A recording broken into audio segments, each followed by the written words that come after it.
Bismillahirrahmanirrahim. Assalamualaikum warahmatullahi wabarakatuh.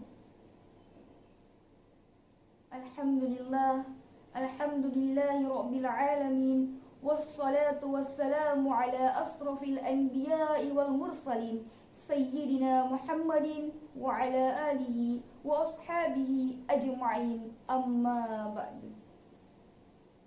Alhamdulillah, marilah kita panjatkan puji dan puji syukur kita atas kehadirat Allah Subhanahu wa Ta'ala, karena telah memberikan kita rahmat, hidayah dan taufiknya sehingga kita masih sempat melaksanakan ujian akhir semester mata kuliah pendidikan agama Islam dengan lancar insya Allah. Tak lupa kita kirimkan salawat beserta salam kepada junjungan kita Nabiullah Muhammad sallallahu alaihi wasallam, Nabi yang telah mengantarkan kita dari alam kegelapan menuju ke alam yang terang benderang seperti sekarang ini, yang sering kita sebut dengan minas sulumati ilan nur, dan sekaligus menjadi rahmatan lil alamin, rahmat bagi seluruh alam. Insya Allah, pada kesempatan kali ini, izinkanlah saya membawakan sebuah ceramah yang berjudul Persatuan versus Keberagaman. Hadirin wal hadirat rahimakumullah. Dalam kaitannya dengan agama, Islam merupakan petunjuk bagi manusia menuju jalan yang lurus, benar, dan sesuai dengan tuntunan kitab suci Al-Quran yang telah diajarkan oleh Nabi Muhammad SAW.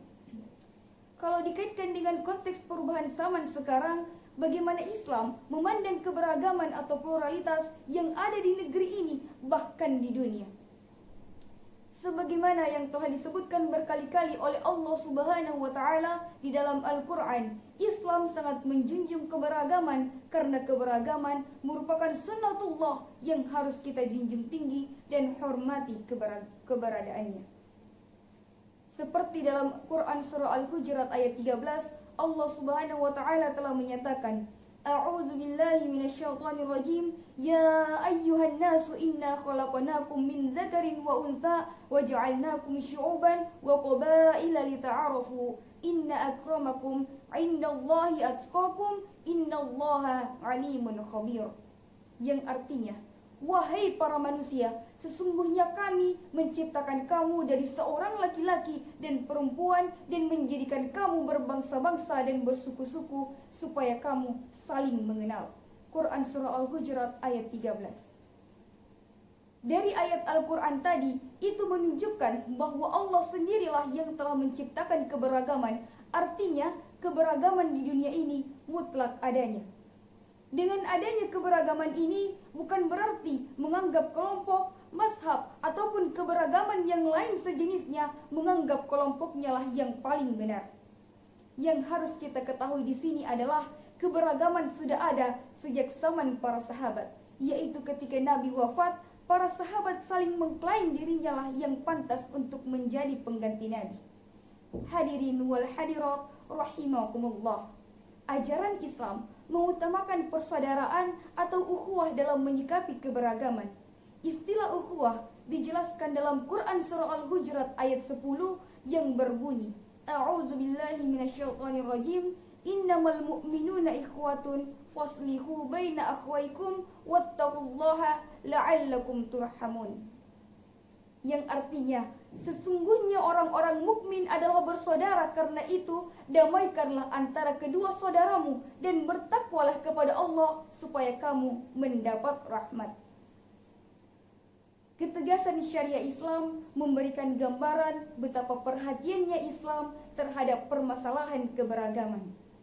Dengan mengutamakan persaudaraan, keharmonisan, dan perdamaian, sebagaimana dijelaskan dalam sebuah hadis yang artinya, perumpamaan kaum mukmin dalam sikap saling mencintai, mengasihi, dan menyayangi seumpama tubuh. Jika satu tubuh anggota sakit, maka anggota tubuh yang lain akan susah tidur atau merasakan demam.